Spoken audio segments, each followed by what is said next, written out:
Hi everybody, Paul here from Hill Country Rings.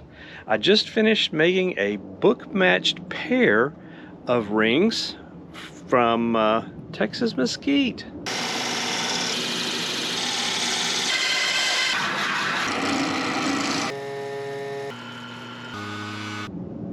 Really pretty.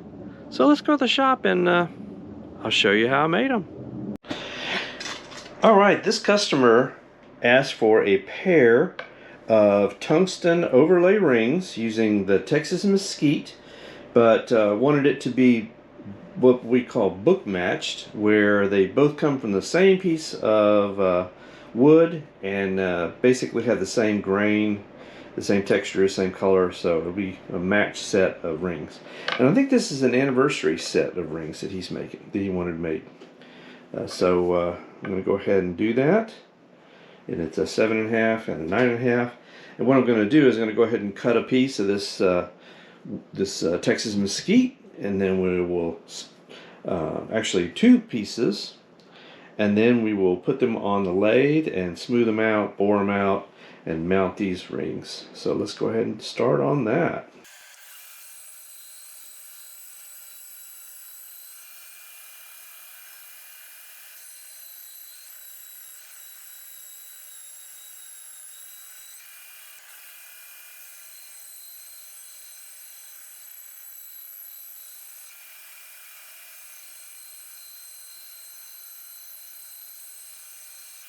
Here's these 2 ring cores and the piece of Tx Mesquite, and it doesn't look like it from this angle, but if I have actually smoothed them out on the sander on one side, so you can see that the grain is perfectly the same. So this would be a matched set, so you can see how the grain is the same, because this is from the same piece of wood, so naturally it'd be the same grain. So let's go ahead and put this on the lathe. What we'll do is we'll sand off or turn down this other side so it's flat and level, and then we'll bore them out. So we got them on the lathe. Let's go ahead and turn this guy down flat.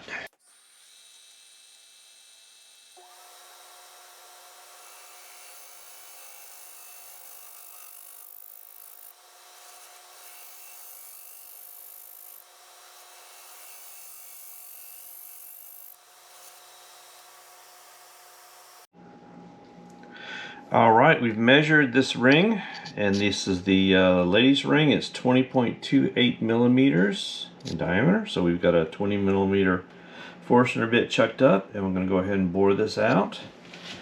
And you may be wondering, how do I figure out which ring to start with when I do this kind of thing? And I always like to start on the smaller ring.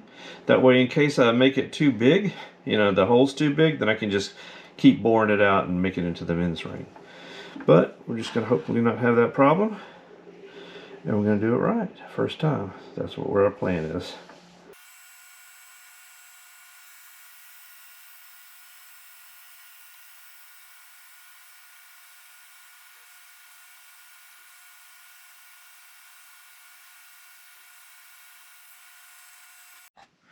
Well, that Forstner bit's a 20 millimeter, and this ring is a 20.28, and so, oh my gosh, it doesn't fit. Well, we planned for that. And that's why I got the patented sanding tool here, and we just sand it.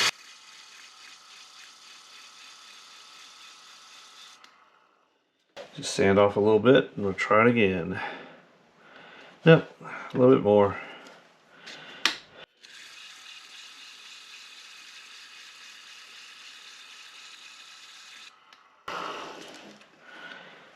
I'll try it again. Nope, a little more.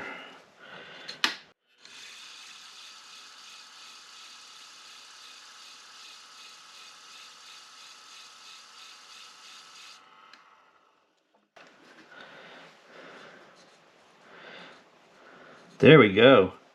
That's a perfect fit. So now this ring is a lot thicker than this wood, so we're going to trim down this wood this way so that we'll fit that ring better. So we'll get the lathe going, and we'll go ahead and turn him down.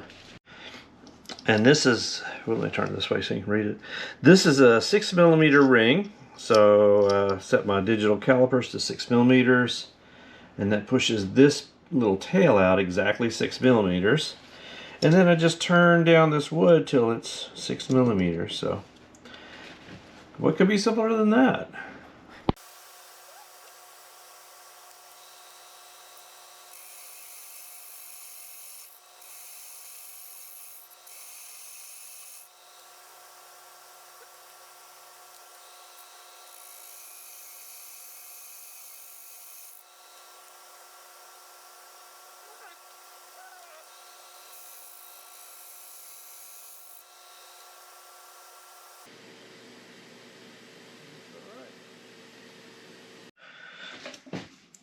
So this other ring is an 8mm, and it's a 22.49mm this way. So we do the exact same process.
Now I got both rings, and I just got them dry fitted here. They just dry fit, and we might have to do a little sanding, but it won't be too bad. Ooh. On that. But now what we're going to do is we're going to take the cores and score them up on the inside just a little bit with a razor knife, just so that we get a good bonding surface, because we just want to make sure that that wood, some of that two-part epoxy goes into that wood, and we get a really good bond. So let's go ahead and do that to both of them. Just go around a few times. And these are tungsten cores, and they have little grooves already on them, so that we don't have to, thankfully don't have to try to score that, because you can't. You can't score tungsten cores, at least not with the tools that I have. So we just go ahead and score up the wood a little bit. A couple of rounds here. And then we will make sure we don't have any dust. And now we will clean the cores up with denatured alcohol. Whoop. Just a little boop of denatured alcohol, and we clean up the wood first to give it a chance to dry. Make sure it gets good and dry. And it doesn't take long for that denatured alcohol to dry out. And then do this other one. Get a little bit of a denatured alcohol for him.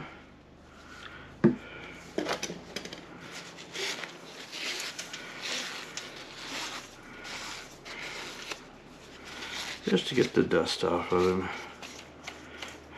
Okay. Now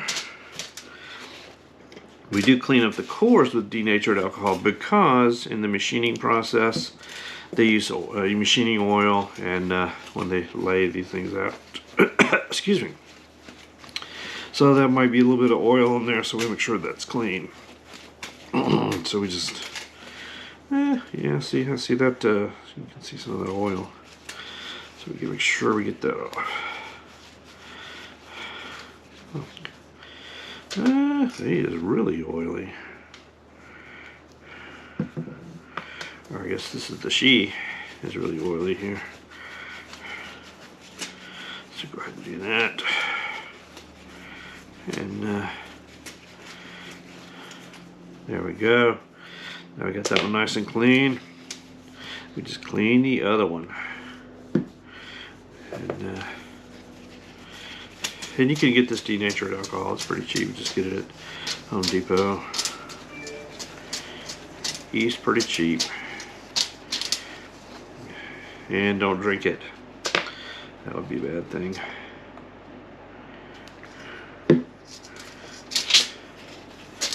So, alright, got him clean, I think.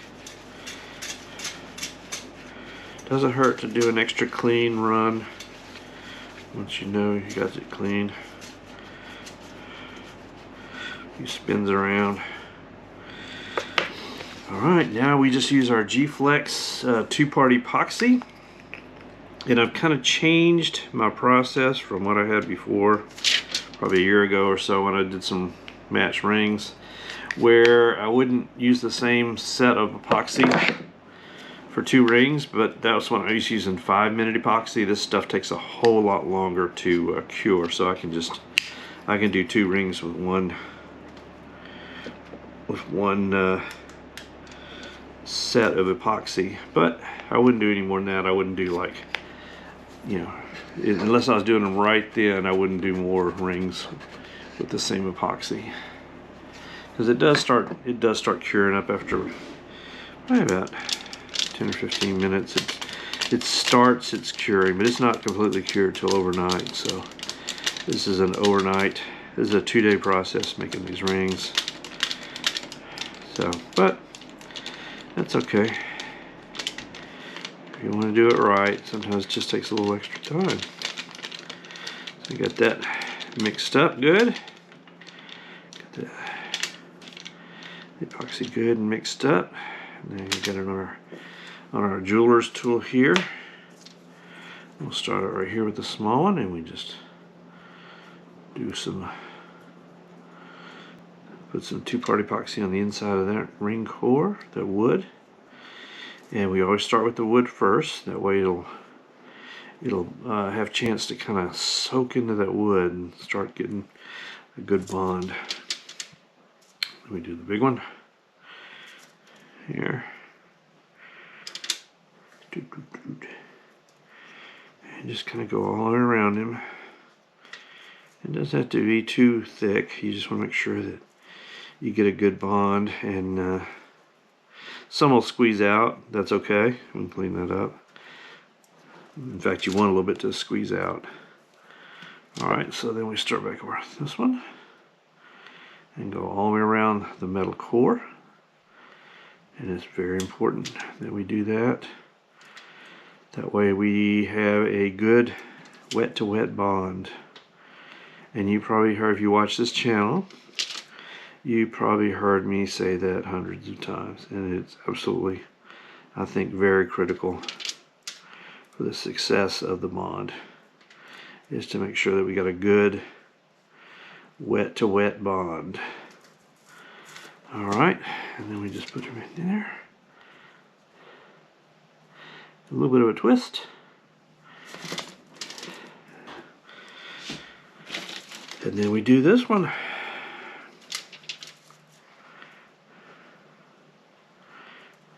And that twist just gives it a little bit of a, just to make sure that you don't have any dry spots or air bubbles, gaps, that kind of thing. And you want to make sure that you successfully glue your fingers together. That's always important. This stuff, I'm sure, is caustic, and I shouldn't be touching it, but I do get it on me. And but I try to get it off. I'll go get it off as soon as this is done. Alright, we got this one. Put it in. And we get a little twist. Just a little twist. And then that's that. So now these two will cure overnight. And then You see both of them? Just over here. Yeah, they'll cure both overnight. And then we'll come back tomorrow and we'll finish them up. It's the next day and the epoxy's all nice and cured, and so we're going to go ahead and cut away the excess wood. We have a little bit of sanding to do to get this wood flush with the core. And then we'll put it back on the lathe and do some shaping, and then we'll do our finishing and then the buffing and polishing. So let's get to work.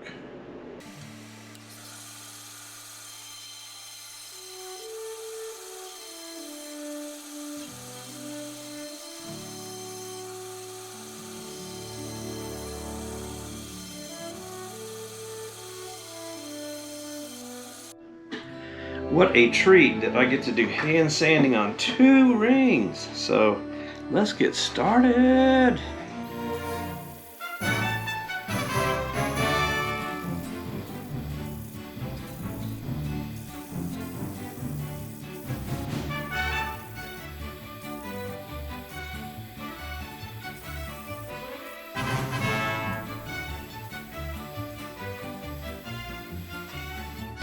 Didn't take much at all, really, because it was pretty close. So we got them hand sanded. Now we're going to put them on the lathe and we will turn them to size.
Alright, we got them on a regular expanding mandrel. Gonna do a little bit of sanding.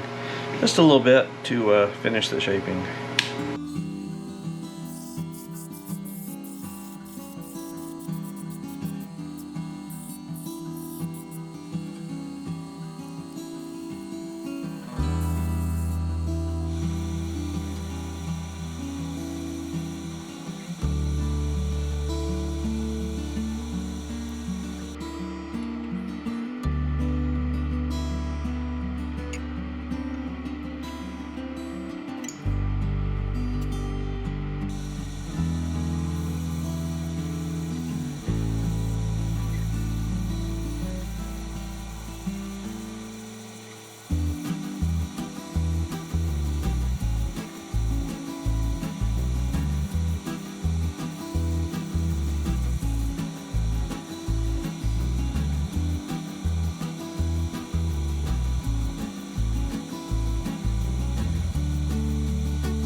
Alright, we got them back on the lathe for polishing. We're going to do the scratch free and then the 1, 2, 3.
Alright, I hope you can see how the finish goes from the number 1, the number 2, the number 3, how it gets more and more shiny.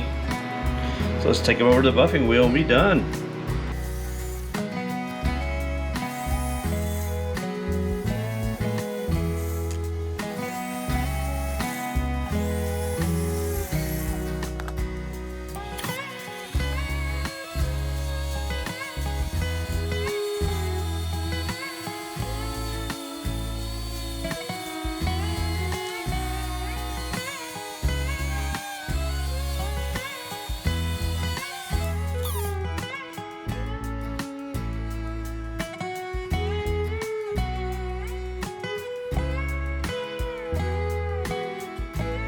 Alright, here's that piece of Tx Mesquite and the 2 rings that I made from it. And they came out really pretty. So, really nice. A pair of book-matched Tx Mesquite rings. If you would like a ring or a pair of rings made from Tx Mesquite, from the stock of an M1 Grand, from the deck of a battleship, from the deck wood from Lambeau Field, got lots of custom woods. Check out hillcountryrings.com. I do all custom rings, and if you'd like to see a ring made, leave me a comment. Love to hear from you, and I'd love to make a ring for you. So thanks everybody.